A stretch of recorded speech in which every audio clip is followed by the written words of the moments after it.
Shalom. Selamat pagi jemaat Tuhan. Berjumpa kembali dalam Doa Pagi Online. Hidup ini adalah kesempatan.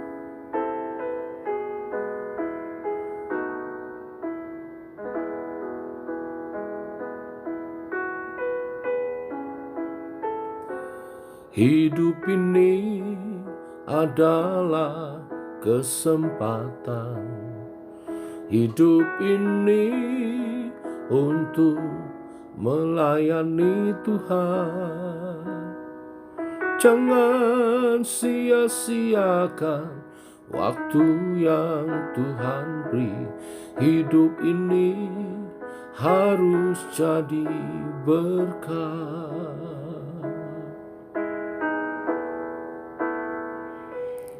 Hidup ini adalah kesempatan.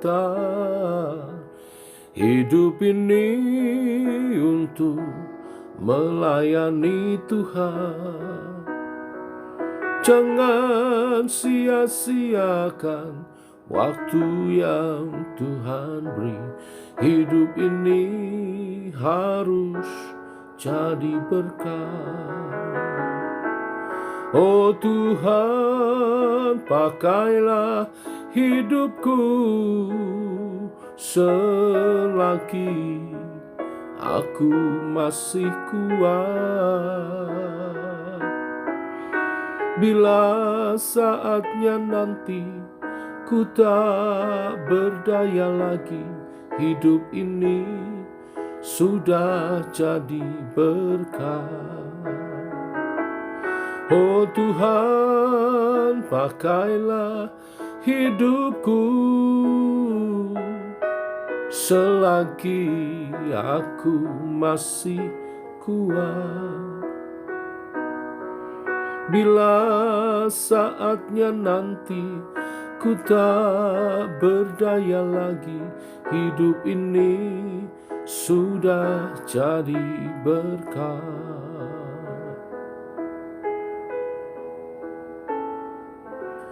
Hidup ini adalah kesempatan.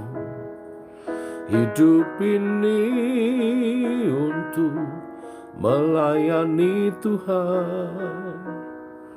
Jangan sia-siakan waktu yang Tuhan beri. Hidup ini harus jadi berkat. Oh Tuhan, pakailah hidupku selagi aku masih kuat.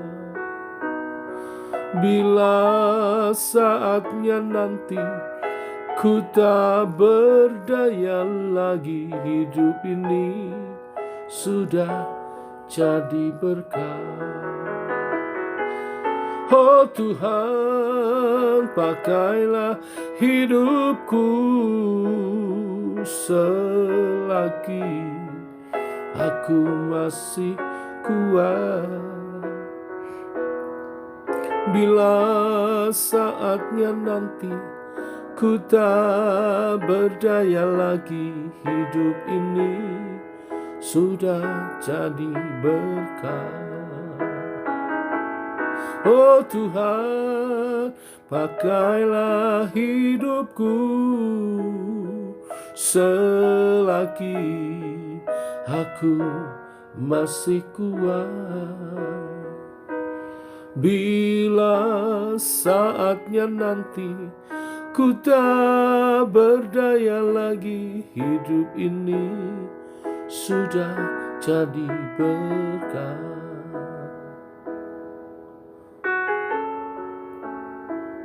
Terima kasih Tuhan buat kesempatan yang masih Kau berikan kepada setiap kami.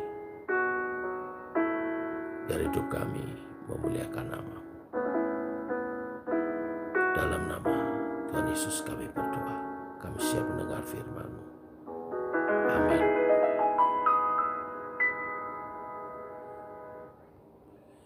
Bapak Ibu, kita lanjutkan renungan firman Tuhan pada pagi hari ini.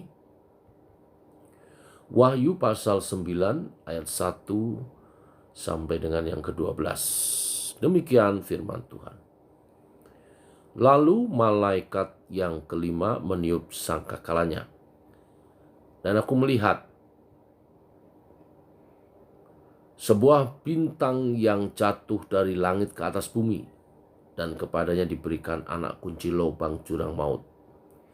Maka dibukanyalah pintu lubang jurang maut itu, lalu naiklah asap dari lubang itu bagaikan asap tanur besar, dan matahari dan angkasa menjadi gelap oleh asap lubang itu. Dan dari asap itu berkeluaranlah belalang-belalang ke atas bumi, dan kepada mereka diberikan kuasa sama seperti kuasa kalajengking-kalajengkingnya di bumi. Dan kepada mereka dipesankan supaya mereka jangan merusakkan rumput-rumput di bumi, atau tumbuh-tumbuhan ataupun pohon-pohon, melainkan hanya manusia yang tidak memakai materai Allah di dahinya. Dan mereka diperkenankan bukan untuk membunuh manusia, melainkan hanya untuk menyiksa mereka 5 bulan lamanya. Dan siksaan itu seperti siksaan kalajengking apabila ia menyengat manusia. Dan pada masa itu orang-orang akan mencari maut, tetapi mereka tidak akan menemukannya. Dan mereka akan ingin mati, tetapi maut lari daripada mereka. Dan rupa belalang-belalang itu sama seperti kuda yang disiapkan untuk peperangan. Dan di atas kepala mereka ada sesuatu yang menyerupai mahkota emas. Dan muka mereka sama seperti muka manusia. Dan rambut mereka sama seperti rambut perempuan, dan gigi mereka sama seperti gigi singa. Dan dada mereka sama seperti baju sirah. Dan bunyi sayap mereka bagikan bunyi kereta-kereta yang ditarik dengan kuda yang sedang lari ke medan peperangan. Dan ekor mereka sama seperti kalajengking, dan ada sengatnya, dan di dalam ekor mereka itu terdapat kuasa mereka untuk menyakiti manusia 5 bulan lamanya. Dan raja yang memerintah mereka ialah malaikat jurang maut. Namanya dalam bahasa Ibrani ialah Abaddon, dan dalam bahasa Yunani ialah Apollyon. Celaka yang pertama sudah lewat. Sekarang akan menyusul 2 celaka lagi. Bapak Ibu, dikisahkan bahwa penghakiman Allah atas bumi sebagai bagian dari kesulitan besar masih berlanjut. Yohanes melihat bintang yang jatuh ke atas bumi yang menerima anak kunci lubang jurang maut. Dari lubang jurang maut itulah keluar belalang-belalang. Belalang-belalang ini ditugaskan tidak seperti belalang pada umumnya merusak tumbuhan ataupun pepohonan.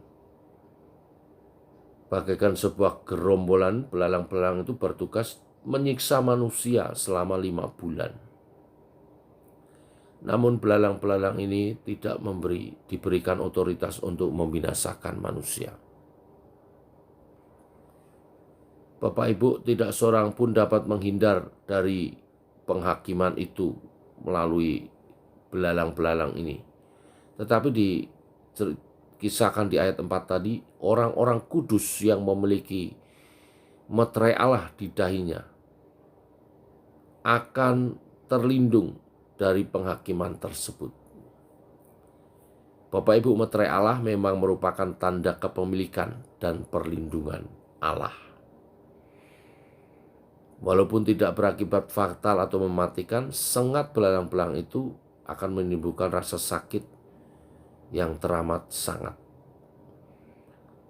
Sehingga orang-orang yang terkena sengat ini akan memilih untuk mati saja. Tetapi dikatakan di ayat 6 mereka tidak bisa mati. Sungguh ironis respon manusia yang tidak percaya kepada Allah. Allah telah memberikan masa 5 bulan sebagai batas waktu. berlangsungnya siksaan itu. Ini memperlihatkan bahwa Allah belum bermaksud menghukum manusia untuk selama-lamanya. Ini berarti kehadiran belalang-belalang dalam waktu 5 bulan merupakan alat untuk memperingatkan manusia supaya bertobat dan berbalik kepada Allah. Namun sayang, manusia malah merespon dengan keinginan untuk melepaskan diri dari penghakiman Tuhan dengan cara ingin mati saja. Waktu 5 bulan adalah waktu untuk bertobat dan bukan untuk mati. Penglihatan Yohanes ini menjadi sebuah peringatan keras bagi kita untuk peka terhadap segala sesuatu yang mungkin merupakan teguran Tuhan sekaligus kesempatan untuk berbalik, bertobat kepada jalan Tuhan. Kita terhindar dari penghukuman kekal. Bapak Ibu, mari kita belajar peka,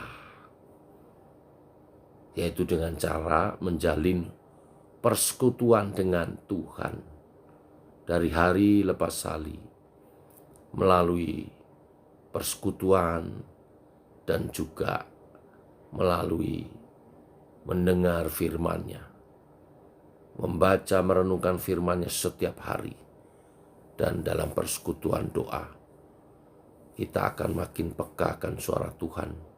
Segala peristiwa yang terjadi dalam hidup kita akan menuntun kita kepada sikap yang benar terhadap iman kita. Tuhan memberkati kita semua. Amin. Mari kita berdoa. Bapa, kami mengucap syukur oleh kasih dan anugerah-Mu pagi hari ini. Kami bangun dalam keadaan sehat, ini anugerah dari Tuhan. Dan kami tahu melalui renungan hari ini, hidup kami adalah kesempatan untuk kami hidup dalam pertobatan kami. Selama masih diberi nafas hidup, selalu ada kesempatan untuk bertobat dan hidup lebih baik. Kalau toh kami sudah bertobat dan hidup dalam iman percaya, setiap nafas yang Kau beri berarti kesempatan untuk hidup memuliakan Tuhan. Pimpinlah kami Tuhan, untuk dapat hidup memuliakan Tuhan. Tuntun umat Tuhan, tuntun jemaat-Mu, hidup dalam iman percaya, hidup dalam penyembahan yang benar, penyembahan yang hidup, penyembahan dalam roh dan kebenaran.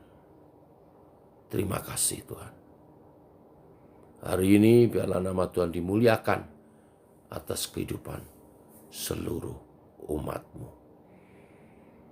Berkati dengan rezeki-Mu supaya tidak ada satupun jemaat-Mu yang berkekurangan, tapi berkelimpahan oleh karena berkat-berkat Tuhan.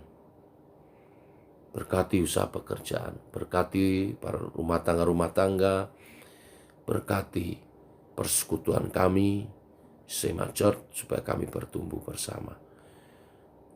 Dan dalam pertumbuhan iman itu kami menjadi berkat bagi sesama. Jadi berkat bagi lingkungan, bagi setiap orang yang bertemu kepada kami, supaya hidup kami memuliakan Tuhan. Terima kasih Tuhan. Demikian doa kami menyertai sepanjang hari ini berjalan bersama dengan Tuhan. Dalam nama Yesus kami berdoa, kami bersyukur. Amin.